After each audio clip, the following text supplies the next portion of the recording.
अस्सलाम वालेकुम क्लास 10। आप लोग कैसे हो? उम्मीद है आप सब लोग अच्छे और ठीक होंगे। अभी हमारा नेक्स्ट लेक्चर चैप्टर नंबर 4 हमने स्टार्ट किया हुआ था। आज हम उसकी लास्ट एक्सरसाइज के सॉल्यूशन की तरफ जाएंगे। तो आज का स्टार्ट मैं एक दफ़ा फिर अपने फैक्टर से लेना चाहूँगा, ठीक है? तो फैक्टर अलजेब्रिक फैक्टर मैंने आपके साथ हम यहाँ पे पास्ट फ्रैक्शन की जिक्र कर रहा हूँ। तो मैं एग्जांपल के तौर पे पहले ज़रा कुछ लिख लूँ, फिर मैं इनकी एक्सप्लेनेशन भी आपको दे देता हूँ।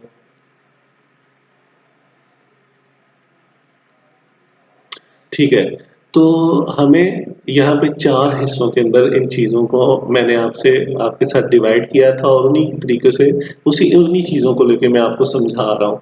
मैंने आपके साथ डिस्कस किया था कुछ फैक्टर लीनियर होते हैं, कुछ क्वाड्रेटिक होते हैं, फिर कुछ रिपीटेड और कुछ नॉन रिपीटेड होते हैं, ठीक है? तो अब इन चीज़ों के अंदर हमने देखना है कि क्या-क्या जो चीज़ें हैं वो हमारी लीनियर है, क्या चीज़ हमारी क्वाड्रेटिक है, किस चीज़ को हमें देखना है, किस चीज़ को नहीं देखना। तो सबसे पहले अगर आपने लीनियर या क्वाड्रेटिक देखना है तो अंदर वेरिएबल की पावर देखो। वेरिएबल की पावर हमें बताएगी कि दिया गया फैक्टर लीनियर है या क्वाड्रेटिक। तो देखो वेरिएबल की पावर 1 है, इसका मतलब है कि ये लीनियर फैक्टर है। इसी तरह x की पावर 2 है तो ये क्वाड्रेटिक फैक्टर हो जाएगा।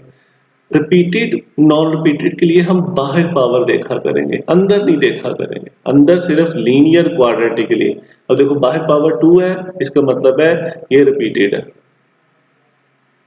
मगर इधर बाहर पावर कोई है नहीं है तो ये नॉन रिपीटेड हो जाएगा।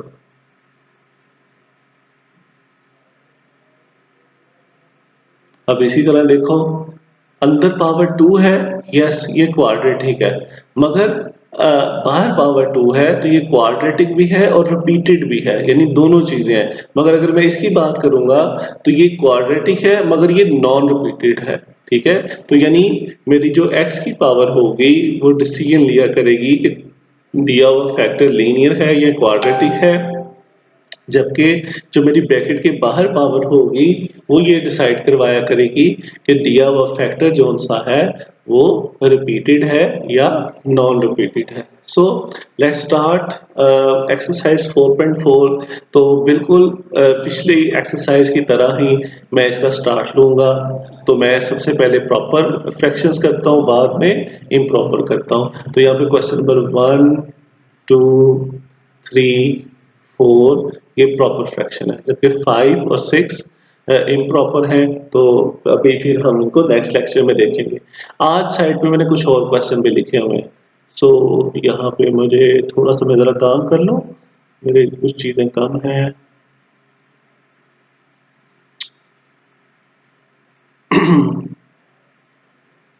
शायद मुझे टाइप करते हुए गलती में डिवाइड का साइन लगाना भूल गया, मैंने अब लगा दिया। तो बेसिकली हमजा की रिक्वेस्ट थी कि डिवाइड वाले बहुत ज़्यादा क्वेश्चन आप सॉल्व करें ताकि जो भी हमारी कंफ्यूजन है वो दूर हो जाए। तो इसीलिए फिर मैंने आज को ये तकरीबन 7 क्वेश्चंस हैं जो मैंने लिखे हुए हैं। तो इनमें से कोशिश करेंगे कि ज़्यादा से ज़्यादा मैं कम से कम 3 से 4 तो मैं ज़रूर हल करूँ, ठीक है? तो बाकी आप लोग भी प्रैक्टिस के तौर पे जो बाकी रह जाएंगे उनको करना। अब रह गए इम्प्रॉपर क्वेश्चन में से क्वेश्चन करना। तो जो मैं आज क्वेश्चन आपके साथ शेयर करने लगा हूँ वो क्वेश्चन नंबर 3 करने लगा हूँ। बाकी आप लोग प्रैक्टिस के तौर पे करना। एक बात मैं आपको बता दूं, एक्सरसाइज 4.4 के अंदर जब आप क्वेश्चन की प्रैक्टिस कर रहे हैं तो सबसे पहले क्वेश्चन नंबर 1 सॉल्व कर लेना। क्वेश्चन नंबर 3, 2 और 4 जब आपके पास बहुत फ्री टाइम हो और आप बहुत ज़्यादा रिलैक्स हो तो तब आप लोग करना। इसकी रीज़न ये है कि इसमें कैलकुलेशन वाइज ये क्वेश्चन थोड़े से लेंथी हो जाते हैं। तो आप लोगों ने इन क्वेश्चंस को जल्दी-जल्दी करने की कोशिश नहीं करनी। इससे गलती के चांसेस बढ़ जाएँगे और अगर आप लोग बोर हो गए तो फिर ज़ाहिर है हमें पता है मैथमेटिक्स जब बोर करता है तो फिर इसको करने को जी भी नहीं चाहता। So let's start our exercise 4.4 question number 3 आज हम स्टार्ट करेंगे। तो क्वेश्चन नंबर 3 को मैं सबसे पहले लिख लेता हूँ। तो ये जनाब मेरे पास है एक्स स्क्वायर x प्लस 1 और x square plus 1 whole square. तो पहला क्वेश्चन मेरा क्या दी गई फ्रैक्शन प्रॉपर है या इम्प्रॉपर है। तो अब ये तो हमें साथ साथ पता चल रहा है कि ये प्रॉपर है। अब कैसे मैंने अंदाजा लगाया, देखो जब ये पावर ओपन होगी तो इधर पावर 4 आएगी, तो जब ये पावर 4 इस एक्स से मल्टीप्लाई हो जाएगी तो नीचे एक्स की पावर 5 आ जाएगी। तो नीचे पावर 5 है, ऊपर पावर 2 है, तो ऊपर छोटी है नीचे बड़ी है, इसका मतलब है ये एक प्रॉपर फ्रैक्शन हो जाएगी। It is a proper fraction. नहीं जनाब, एक तो काम हमारा हो गया। उसके बाद अब हमने इसके पार्शियल फ्रैक्शन वेरिएबल्स लिखने हैं। तो वो ज़ाहिर है, अब हमें पता है वो हमारे पास डिनोमिनेटर में पड़े हुए फैक्टर्स लिखवाते हैं। तो सबसे पहले आज के क्वेश्चन स्टार्ट करने से पहले मैं देख लूँ कि यहाँ पे रिपीटेड और नॉन रिपीटेड है। अभी थोड़ी देर पहले मैंने इसीलिए आपको ये चीज़ एक्सप्लेन करने की कोशिश की थी। देखो ये जो पहला फैक्टर है ये एक नॉन रिपीटेड फैक्टर है क्योंकि ब्रैकेट के बाहर कोई पावर नहीं है, मगर दूसरा फैक्टर रिपीटेड है और ये क्वाड्रेटिक भी है, तो इसका मतलब है इसको हमने 2 दफ़ा लिखना है। तो अब सबसे पहले मैं पहले वाला फैक्टर लिखूंगा, अब मैं इसको एक ही दफ़ा लिखूंगा, फिर आगे थोड़ी सी जगह छोड़ के दूसरे वाला फैक्टर लिखूंगा, मगर क्योंकि मैंने इसको 2 दफ़ा लिखना है तो पहले पावर के बगैर। अब जब मैं पावर के बगैर की बात कर रहा हूँ तो मैं बाहर वाली पावर की बात कर रहा हूँ। अब इसी तरह इसको नेक्स्ट हम करेंगे, ये मैं बस कह रहा था। सही हो गया। तो अब हम इनको जोड़ देंगे प्लस के साइन के साथ, जैसा कि हम पिछले सारी एक्सरसाइज के अंदर करते रहे हैं। अब हमने ऊपर अपने पार्शियल फ्रैक्शन वेरिएबल लिखने हैं, उनका डिसीजन x की पावर लेगी, बाहर वाली पावर नहीं, x की पावर। तो x की पावर 1 है तो a के ऊपर आएगा। अब देखो इसके ऊपर x की पावर 2 है तो मैं लिखूंगा bx प्लस c। x की पावर 2 है तो dx प्लस e। तो जैसे जैसे हमारे वेरिएबल आगे जाते जाएंगे आप लोग इसी तरह लिखते जाओगे, ठीक है। अच्छा, आज मैं आपके साथ एक और चीज शेयर करूं, ठीक है। अगर मेरे पास आता एक्स के ओवर एक्स प्लस 3 का क्यूब आ जाता, तो अब देखो अंदर तो एक्स की पावर 1 है, इसका मतलब लीनियर है, बाहर एक्स की पावर कितनी है 3, यानी ये रिपीटेड फैक्टर है। तो अब हमें इसको कितनी दफा लिखना है, 3 दफा। पहले पावर 1, फिर पावर 2 और फिर पावर 3, यानी आहिस्ता आहिस्ता पावर बढ़ानी है। प्लस कर देंगे, अब इसके ऊपर मैं a लिख दूंगा, इसके ऊपर मैं b लिख दूंगा, इसके ऊपर मैं c लिख दूंगा। तो यानी अगर मेरे पास जितनी बड़ी पावर आ जाएगी ब्रैकेट के बाहर, मैं उतनी दफा उनको रिपीट करूंगा। तो स्मॉलेस्ट 1 पावर से स्टार्ट करके हाईएस्ट जितनी भी उसकी पावर होगी वो लिखूंगा। तो इसी तरह मैं आपको एक छोटा सा क्वेश्चन देने लगा हूँ, इसकी जस्ट आपने एबीसीज लिखनी है, मतलब पार्शियल फ्रैक्शन कोफिशिएंट्स लिखने हैं ये वाले, इसको पूरा हल नहीं करना, ये जो भी मैं नीचे लिख रहा हूँ। तो x प्लस 2 का क्यूब, ऊपर मैं लिख देता हूँ 7x+1। ले जनाब, ये एक प्रॉपर फ्रैक्शन है वो मैं बता देता हूँ, बाकी अब आप लोग खुद हल करना, इसकी पिक मुझे सेंड करना। ले जी, हमारे यहाँ पे 2 काम हो चुके हैं, इनफैक्ट 3 काम। चौथा काम अब हमें करना है, वो क्या करना है कि जो डिनोमिनेटर पड़ा हुआ है रिजल्टेंट फ्रैक्शन का, उसको मल्टीप्लाई करना है सबके साथ। तो मैं चूंकि थोड़ी सी जगह इस्तेमाल कर चुका हूँ तो फिर मैं इसको थोड़ा सा नीचे लिखूंगा। तो मैं लिखने लगा हूँ मल्टीप्लाई, अच्छा इसको इक्वेशन नंबर 1 का नाम दे देते हैं, x+1 X square plus 1 whole square with equation 1। ठीक है, इक्वेशन 1 में हम इसको सबके साथ मल्टीप्लाई कर देंगे, ठीक है, हर टर्म के साथ बोथ साइड। तो जनाब ये मेरे पास आ जाएगा,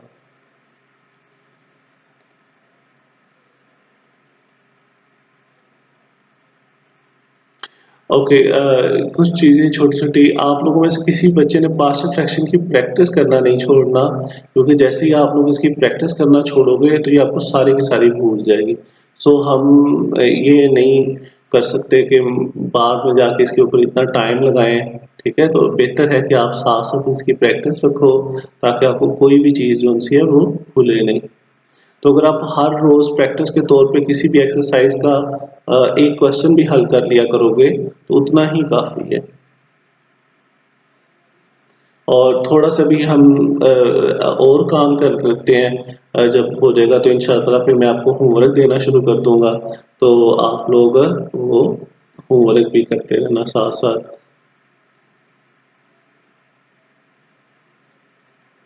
ये मेरे पास आ गया, कैंसिल हो जाएगा, ये मेरे पास आ जाएगा X square is equal to, यहाँ से ये चीज़ कैंसिल हो जाएगी, ए आएगा और साथ में आ जाएगा X square plus one whole square plus B X plus C आ जाएगा। क्योंकि दो रंग में भी देखो मैंने ब्रैकेट लगा दी, यहाँ से ये इसके स्केयर के साथ काटा जाएगा तो एक पावर बाकी रह जाएगी, तो एक्स प्लस वन और एक्स स्केयर प्लस वन आ जाएगा।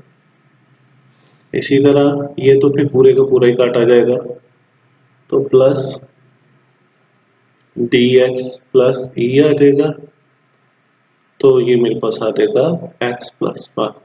ठीक, अब यहाँ पे अब हमारा नेक्स्ट क्वेश्चन आ गया, क्या जीरो मेथड लगाएं या ना लगाएं। तो अब देखो इसमें एक फैक्टर ऐसा है जिसमें x की पावर वन है, तो उसके लिए तो फिर हमें जीरो मेथड लगाना पड़ेगा। नाउ अप्लाइंग जीरो मेथड, तो take x plus one is equal to zero, तो x की वैल्यू मेरे पास आ जाएगी जनाब माइनस वन, और इसको हम इक्वेशन नंबर टू का नाम देते हैं, तो इसको मैं इक्वेशन नंबर टू के अंदर पुट कर दूंगा। जहां जहां पे x आ रहा है मैं माइनस वन रख दूंगा, तो माइनस वन का स्केयर a, माइनस वन का स्केयर प्लस वन और इसका स्केयर b, यहाँ पे आ जाएगा minus one, c minus one plus one, minus one का square plus one plus D minus one plus A minus one plus one.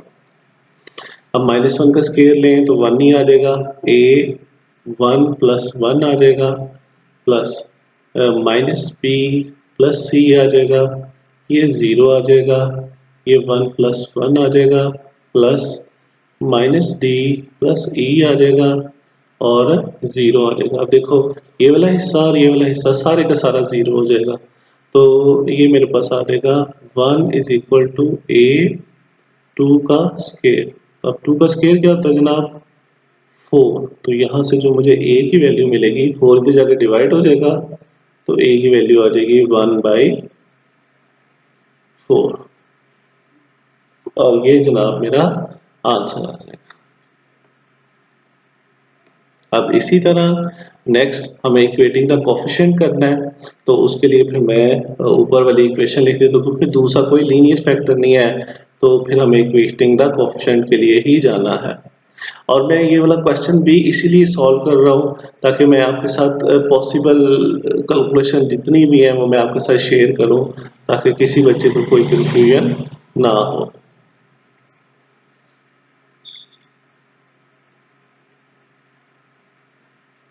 ठीक है ना, तो सबसे पहले अगर आप लोग देखो तो हमें इन दो ब्रैकेट्स को मल्टीप्लाई करना है, तो मैं इनको साइड पे करूंगा, x plus one x plus one. अब देखो यार लास्ट टाइम भी जब मैंने किया था तो मैंने आपको कहा था कि आप साइड पे कर लेना, इससे हमें प्रॉब्लम कम आएगी। तो ये x लिखा और उसके आगे वो पूरी की पूरी ब्रैकेट लिख दी, प्लस वन लिखा और फिर उसके आगे पूरी की पूरी ब्रैकेट लिख दी, ये आ जाएगा x cube plus X square plus one. तो मैं थोड़ा सा इसको अगर मैं तरतीब दे के लिखता तो ये मेरे पास आ जाता एक्स प्लस वन। ले जरा, अब मैं इसका स्केयर भी ओपन करने लगा हूँ ताकि मुझे वहां पे कोई भी गलती के होने के चांसेस ना हो। तो देखो a प्लस बी, तो ये a का होल स्केयर आ गया प्लस b की वैल्यू वन है उसका होल स्केयर, टू फार्मूले का वन इंटू एक्स स्केयर आ जाएगा, ये आ जाएगा एक्स की power four plus one plus two x square. अब इनको मैं यहाँ पे लिखूंगा, तो ये जनाब एक्स स्केयर जो सा है वो वैसे का वैसे आ जाएगा, a एक्स की पावर फोर आ जाएगी प्लस टू एक्स स्क्वायर आ जाएगा वन प्लस ए मतलब बी एक्स प्लस सी वैसे का वैसे आ जाएगा। अभी मैं इसको कुछ नहीं करने वाला, अब इसके आगे मैं ये सारी की सारी ब्रैकेट लिख दूंगा, X cube plus X square plus X plus one plus D X plus E और एक्स प्लस वन।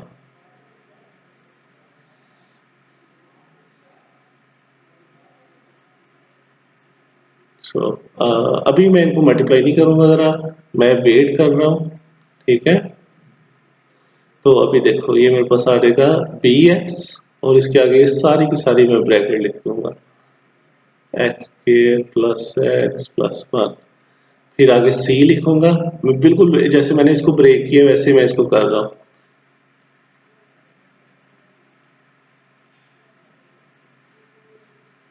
अब इसी तरह D X X plus 1 plus E X plus 1।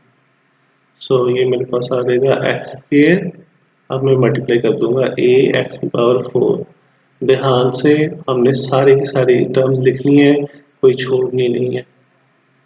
Plus B x और एक्स मल्टीप्लाई होकर x की power 4 हो जाएगा, plus B x और क्यूब आ जाएगा, प्लस बी एक्स स्क्वायर आ जाएगा, प्लस बी एक्स आ जाएगा।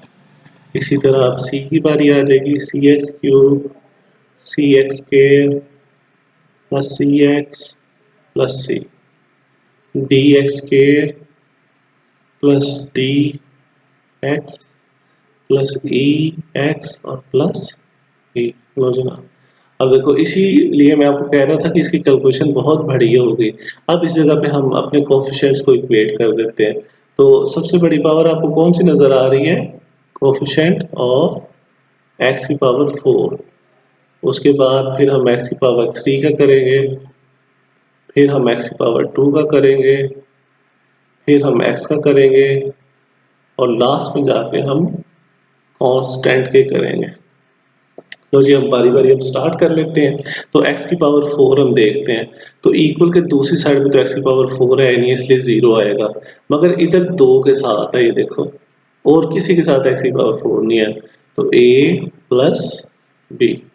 अब x की पावर 3 है, तो देखो मैं इसको येलो कलर से हाईलाइट कर लूंगा ताकि मुझे आसानी हो जाए। 1 2, उसके बाद देखो कोई नहीं है, तो अब हम इसको लिख भी लेते हैं। तो क्या देखो लेफ्ट हैंड साइड पे कोई x की पावर 3 है नहीं, तो इधर 0 आ जाएगा, इक्वल b प्लस सी। ये हमारे पास आ गया। अब नेक्स्ट मैं x स्क्वायर को करूंगा, देखो इधर आ गया, ये x स्क्वायर आ गया, ये x स्क्वायर आ गया, ये x स्क्वायर आ गया, और ये x स्क्वायर आ गया। ठीक है, अब हम इसको लिखते हैं। अब देखो x स्क्वायर इधर 1 है, कोफिशिएंट इक्वल 2a आ जाएगा, प्लस b आ जाएगा, प्लस c आ जाएगा, प्लस d आ जाएगा हमारे पास। ठीक हो गया, तो ये हमारे पास आ गया। अब हम x वाले ले लेते हैं, इनको मैं ग्रीन कलर से कर दूंगा। तो जनाब x वाला ये है, ये है, ये है, और ये है। तो अब हम इसको लिख लेते हैं।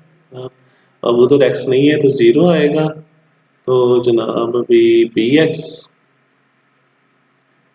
फिर सॉरी मैंने गलत कर दिया, हमें x नहीं लिखना, सिर्फ उसके कोफिशिएंट्स लिखने हैं, c प्लस डी प्लस ई। तो ये मेरे पास आ गया। अब लास्ट कांस्टेंट, यानी जिसके साथ कोई x नहीं होता, तो इधर तो 0 है, इधर a है, c है, और e है। ये जनाब हमारे पास आ गया हमारा पॉसिबल सॉल्यूशन। अभी अब हमारे पास, आपको याद होगा, हमारे पास एक वैल्यू a की निकली हुई है। अब इसी को मैं यूज करते हुए, अब देखो मैं रोमन कॉन्टिटी के साथ इनको करने लगा हूँ। 1 2 3 4 और ये 5। तो अब इन्हीं इक्वेशंस को हम यूज करेंगे। तो देखो a की वैल्यू हमारे पास है, तो जब मैं इसको इक्वेशन नंबर 1 में पुट करूंगा सबसे पहले, तो इक्वेशन 1 बिकम्स, ठीक है, तो a की वैल्यू क्या थी जनाब मेरे पास 1/4। अब b की, तो 1/4 उधर चला जाएगा, तो ये आ जाएगा -1/4 इज इक्वल टू b। तो ये जनाब मेरे पास b की वैल्यू भी आ गई, b की वैल्यू मेरे पास आ गई, b इज इक्वल टू -1/4। अब देखो इक्वेशन नंबर 2 का मैं यूज करने लगा हूँ। इक्वेशन 2 बिकम्स, तो 0 इक्वल, अब हमारे पास देखो b की वैल्यू -1/4 है, तो ये -1/4 प्लस c आ गया। अब इसको मैं 1/4 को उठा के उधर ले जाऊंगा तो ये प्लस हो जाएगा, तो ये 1/4 प्लस का आ गया, तो ये c की वैल्यू आ गई। तो c की वैल्यू जनाब हमारे पास एग्जैक्टली क्या आ गई, 1/4। ये अब देखो a की वैल्यू आ गई, b की आ गई, c की आ गई। अब हमें दो वैल्यू और चाहिए, किस किस की? हमें चाहिए वैल्यू e की और d की। तो अब देखो, अगर मैं क्वेश्चन नंबर 5 यूज करूँ ना तो उसमें मेरे पास a की भी वैल्यू आ गई हुई है और c की भी आ गई हुई है, तो अब हम इसी को यूज कर लेते हैं पहले। तो यहाँ पे इक्वेशन 5 बिकम्स, इधर आ जाएगा इक्वल 0, पहले a की वैल्यू वो 1/4 है, फिर c की वैल्यू वो भी 1/4 है, e की वैल्यू हमें नहीं पता, वो तो हमने निकालनी है। तो जब देखो, अब जब मैं इसको हल करूंगा, इन दोनों को उठा के हम उधर ले जाते हैं, दोनों के साइन चेंज हो जाएंगे। अब आप लोग एलसीएम ले लो, ठीक है, या आप डायरेक्ट कैलकुलेटर पे सॉल्व कर लो। तो इसका आंसर मैं डायरेक्ट इसका लिख दूंगा, ये मेरे पास आ जाएगा पहले 4 -1 मैं एलसीएम वाला पूरा प्रोसेस ही कर देने लगा। अब 2 और 4 काटा जाएगा तो यह देगा 1/2 साथ माइनस, तो जनाब ये जो मेरे पास e की वैल्यू अभी तक आई है, गुड, 1 -1/2। अब हम कौन सी इक्वेशन यूज करें? तो मुझे लगता है कि हमें डायरेक्ट ना यही वाली कर लेनी चाहिए, 4 वाली, क्योंकि बी सी डी हमारे पास है, ई है, डी की वैल्यू हम निकाल लेंगे। तो इक्वेशन 4 बिकम्स, तो ये जनाब हमारे पास इक्वेशन 4 में जरा देख लो, हाँ जी, ये आ जाएगा इक्वल, बी की वैल्यू -1/4 है, सी की वैल्यू 1/4 है, डी का मुझे पता नहीं है, और ई की वैल्यू -1/2 है। अब देखो ये प्लस वाला 1/4 माइनस वाले 1/4 से काटा गया, ये -1/2 इक्वल के उस साइड पे चला जाएगा, तो उधर जाके ये प्लस का हो जाएगा। तो डी की वैल्यू मेरे पास कितनी आ गई, सारे के सारे वेरिएबल मेरे आ गए। तो अभी जो मेरी मेजर इक्वेशन थी, इक्वेशन कैपिटल 1 वाली, 1 बिकम्स बिकम्स, अब उसमें क्या होगा, सबसे पहले हम उसकी रिजल्टेंट फ्रैक्शन लिखेंगे, तो मेरे पास आ जाएगी x² + 1 whole square is equal to x + 1, a की वैल्यू 1/4 है ना, प्लस b की वैल्यू मेरे पास है -1/4x, तो c की पॉजिटिव 1/4, x² + 1 प्लस, अब जनाब मेरे पास आ गई d की वैल्यू 1/2x और -1/2, और ये मेरे पास आ जाएगा x² + 1 होल स्क्वायर। अब इसको थोड़ा सा मैं और सिंप्लीफाई करके लिखूंगा, जो मेरे कॉमन डिवाइजर है वो नीचे वाले फ्रैक्शन में आ जाएंगे, तो ये ऊपर 1 रह जाएगा, 4 नीचे आ जाएगा, प्लस, अब ये देखो दोनों का 4 एलसीएम लेके इकट्ठा नीचे आ गया, तो ये आ जाएगा मेरे पास ये, हाँ यहाँ पे जरा देखो, -1x + 1, ये मेरे पास आ जाएगा, माइनस प्लस 2 नीचे आ जाएगा, तो ऊपर आ जाएगा x - 1। अच्छा, एक दिन हमजा ने मुझे क्वेश्चन भेजा था, तो उसके अंदर उसकी ये मिस्टेक थी। हमजा ने पता क्या किया था, नेक्स्ट स्टेप के अंदर पहले मैं वो करके दिखा दूं, फिर मैं उसको करेक्ट भी कर दूंगा, और ताकि सब बच्चों को समझ आ जाए।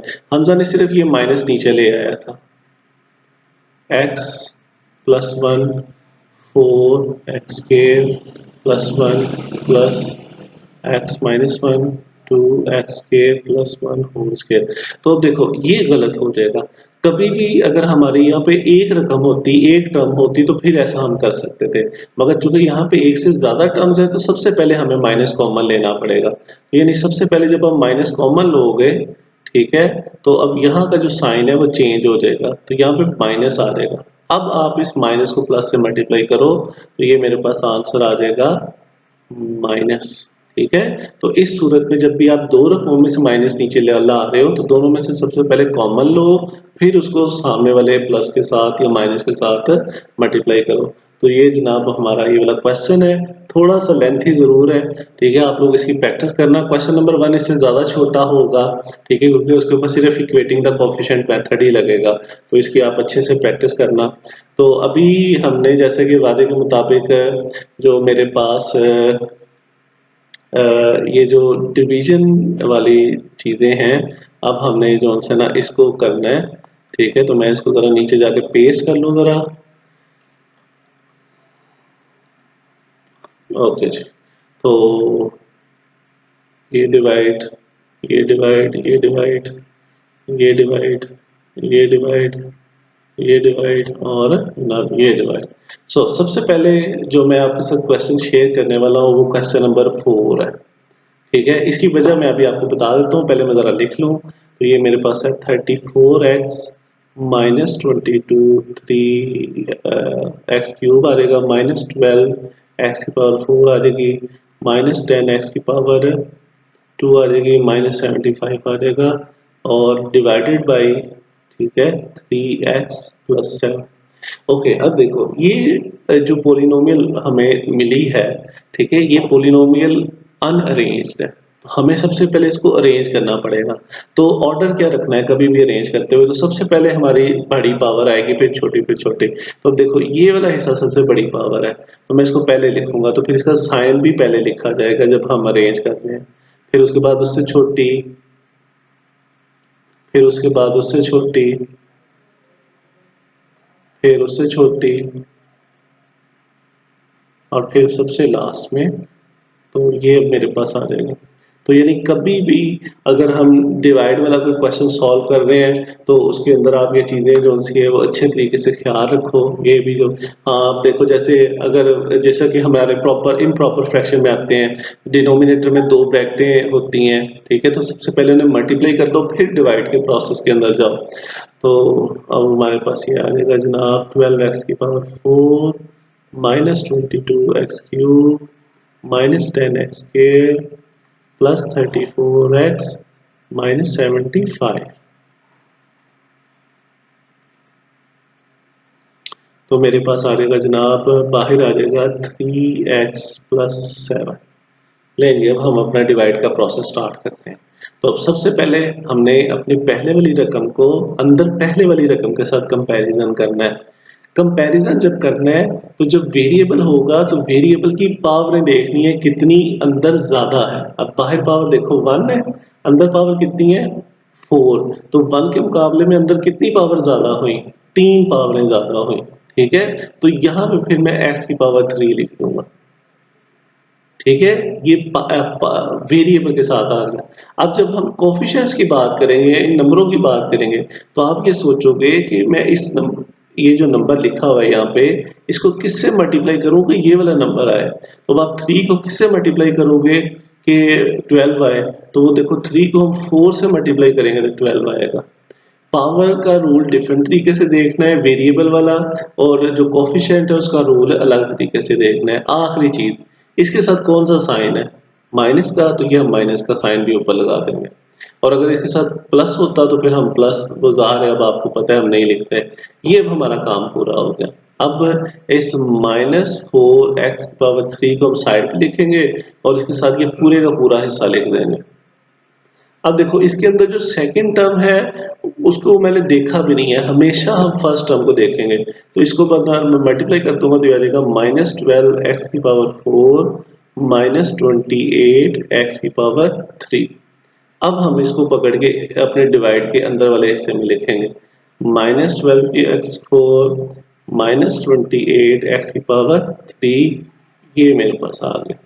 अब नेक्स्ट फर्दर हल करने से पहले हम इसके साइन चेंज करेंगे। साइन हमेशा नीचे वाले हिस्से के चेंज करेंगे, तो ये माइनस प्लस में चेंज हो जाएगा, ये भी माइनस प्लस में चेंज हो जाएगा। अब जब आगे हल करना है तो इसका ये वाला साइन देखना है और इसका चेंज हुआ साइन देखना है। एक माइनस का है, एक प्लस का है, दोनों आपस में काटे थे। पुराना साइन ये वाला, इसका नीचे वाले का नया साइन माइनस प्लस ये अब दोनों आपस में माइनस हो जाएंगे, तो ये मेरे पास आएगा 6x³ और साथ जो साइन आएगा वो प्लस का आएगा। क्यों? 28 बड़ा है 22 से, और बाकी जो टर्म्स पीछे बची हैं वो बिल्कुल वैसे की वैसे नीचे आ जाएंगी विदाउट एनी चेंज, किसी भी तरह का उसके अंदर चेंज नहीं आएगा। अब नेक्स्ट हमारा प्रोसेस फिर दोबारा से स्टार्ट होने वाला है। अब कैसे स्टार्ट होने वाला है, मैं ज़रा इसको रेज कर लूँ। तो मैं ये जनाब, अब अगेन पहली रकम को इधर पहली रकम के साथ कंपैरिजन करना है। अब सबसे पहले पावर को देखो, इधर x की पावर कितनी है 1, यहाँ पे x की पावर कितनी है 3, तो कितनी पावरें कम हुई, 2 पावरें कम हुई। तो ये जनाब मैंने 2 पावरें लिख दी x की। ठीक हो गया। अब हमारे नंबर की तरफ आओ, किसको 3 से मल्टीप्लाई करूं कि वो 6 आए। कोफिशिएंट को जब देखना है तो मल्टीप्लाई के रिलेशनशिप में देखना है। 3 को किस नंबर से मल्टीप्लाई करूंगा 6 आएगा, तो वो 2 है, वो 2 नंबर है, 2 से मैंने मल्टीप्लाई कर दिया। आखिरी चीज, इधर कौन सा साइन है प्लस का, तो ये भी हमारे पास साइन प्लस का यहाँ पे आ जाएगा। जो भी साइन इस रकम के साथ होगा वही वो ऊपर चला जाएगा, वो हमने कोई चीज और नहीं देखनी। अब देखो पहले वाले के साथ माइनस था तो मैंने माइनस ऊपर डेक लगा दिया। ठीक है, अब हमारे पास आ गया यहाँ पे, अब हम रखेंगे प्लस 2x², और अंदर फिर वो जो बाहर वाली रकम है उसको मल्टीप्लाई कर देंगे, तो ये मेरे पास आ जाएगा 6x³ प्लस 14x²। अब इन दोनों टर्म्स को पकड़ के हम जो सा है इधर नीचे लिख देंगे, तो ये मेरे पास आ जाएगा 6x³ प्लस 14x³। अब देखो 6 का साइन प्लस का है, कोई बात नहीं, साइन चेंज करेंगे तो माइनस का आ जाएगा, और इसका भी साइन चेंज करेंगे तो माइनस का। अब इसका ये पुराने वाला साइन और इसका ये नए वाला साइन, एक प्लस है एक माइनस है, ये रकम आपस में काटी गई। और यहाँ पे क्या है, देखो ऊपर भी माइनस का साइन, नीचे भी माइनस का साइन, सेम साइन, और ये दोनों रकमें प्लस हो जाएंगी, बड़े वाले का साइन आ जाएगा, 14 बड़ा है तो मैंने 24 लिख दिया, प्लस 34x माइनस 75। ओके जी, नेक्स्ट। अब अगेन फिर हमारे पास, ज़रा रेस करके दोबारा लिख लो ताकि ज़्यादा यहाँ पे गंद ना पड़े। ठीक है जनाब, अब अगेन देखो, इधर पहले वाली रकम को इधर पहले वाली रकम के साथ हमने कंपैरिजन करना है। करते हैं जनाब, पावर को सबसे पहले, इधर पावर कितनी है 1, यहाँ पे पावर कितनी है, ओ सॉरी मुझसे एक छोटी सी मिस्टेक हो गई, मैं वो ज़रा सही कर लूँ। यहाँ पे लिखते हुए मैंने 2,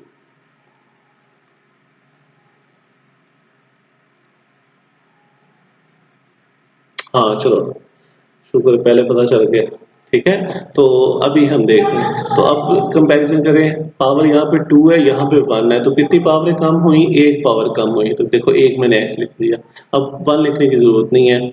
नेक्स्ट, 3 को किससे मल्टीप्लाई करूँ ये 24 आए, तो 3 को अगर हम 8 से मल्टीप्लाई करें तो 24 आता है। इसके साथ कौन सा साइन है माइनस का, तो मैं इधर माइनस लगा दूँ।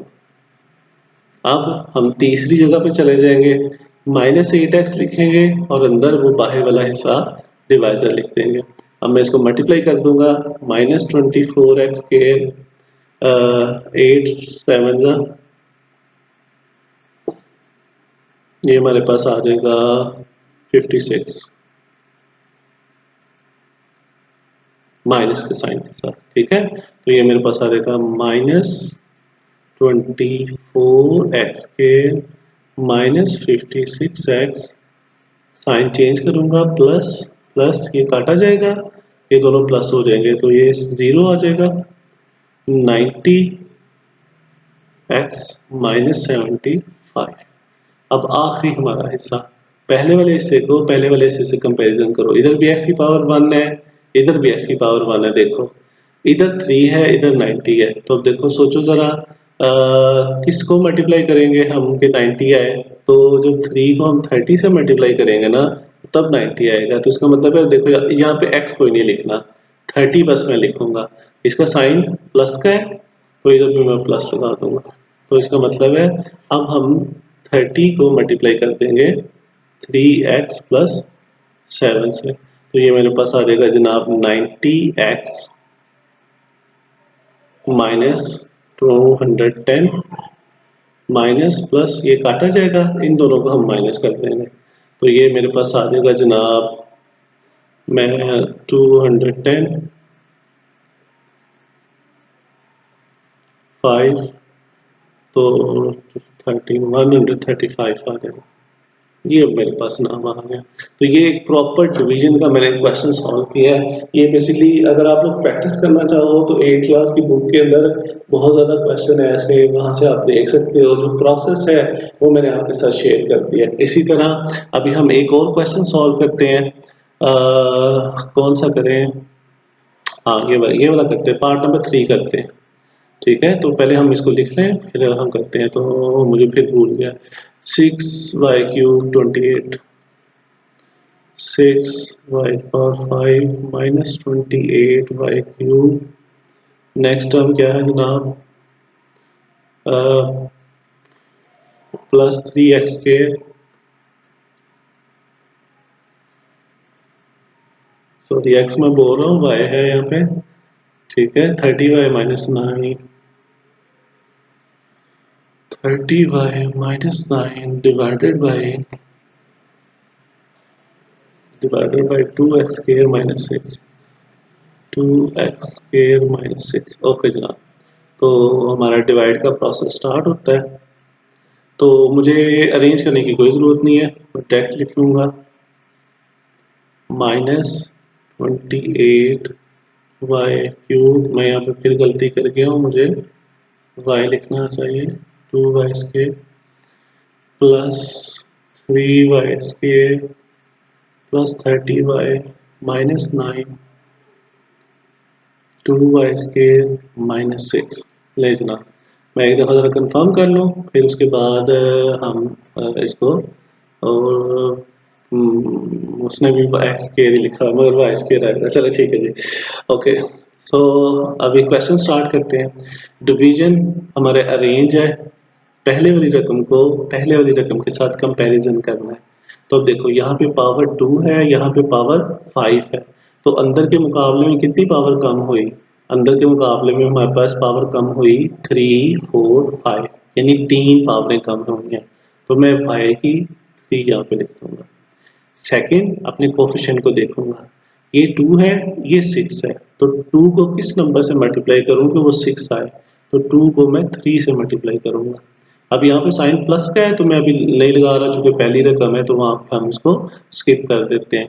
तो अभी 3y³ मल्टीप्लाई होगा 2y² - 6 से, तो बस को अंदर मैं मल्टीप्लाई करूंगा 6y³ आ जाएगा, सॉरी क्यूब नहीं आएगा, 6y⁵ आ जाएगी, -6 6 18 y³ आ जाएगा। तो अब इसको फिर मैं यहाँ पे लिख दूंगा, जो पावर है उस पावर के नीचे ही लिख दूंगा, ये -18y³।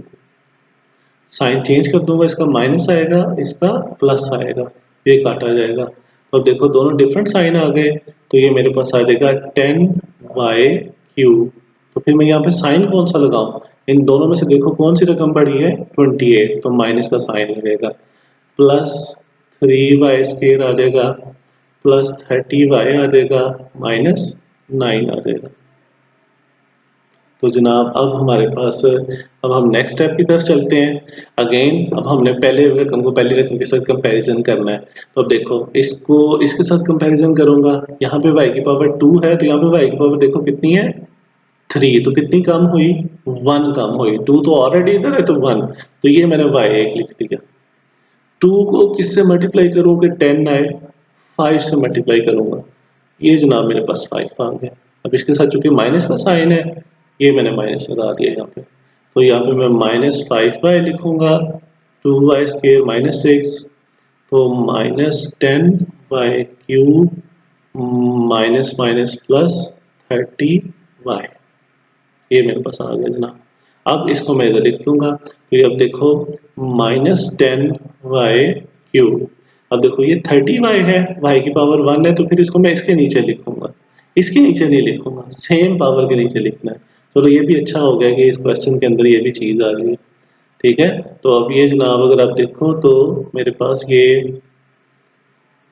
प्लस और ये माइनस, ये काटा गया, ये भी काटा गया, तो ये आ गया 3y² माइनस 9।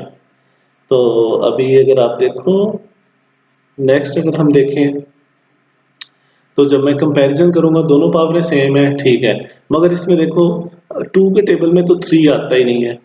2 को मैं किस नंबर से मल्टीप्लाई करूंगा कि 3 आए, ये ऐसा हो ही नहीं सकता। सो भी फिलहाल फिर अब इस डिवीजन को यहीं पे स्टॉप कर देंगे, ठीक है। या मे बी ये मिस प्रिंट लिखा हुआ है, मे बी यहाँ पे 6 होता, ठीक है। तो जो भी है, जो समझाने का मकसद था वो ये था कि जैसे ही आपकी डिवीजन जो सी है वो प्रोसेस आगे फर्दर मूव नहीं हो रहा तो हम उसको वहीं पे स्टॉप कर देंगे, ठीक है। तो उम्मीद है कि आपको ये जो डिवीजन वाला प्रोसेस है और ऊपर जो मैंने क्वेश्चन आज सॉल्व किया है, ठीक है, वो अच्छे से समझ आ गया होगा, ठीक है। इनको आप लोग प्रैक्टिस करना इंशाल्लाह। 10th क्लास आपके लिए एक छोटा सा मैसेज है, कल मैं दोबारा फिर एक वीडियो अपलोड कर दूंगा आपके इम्प्रॉपर क्वेश्चन की, ठीक है। एक मैं कर दूंगा, एक वो आप लोग खुद कर देना, ठीक है। तो इस तरह फिर हमारा जो चैप्टर नंबर 4 है वो फिनिश हो जाएगा, ठीक है। तो good, have a good day, अच्छी अच्छी प्रैक्टिस करना। खुदा हाफिज बच्चों।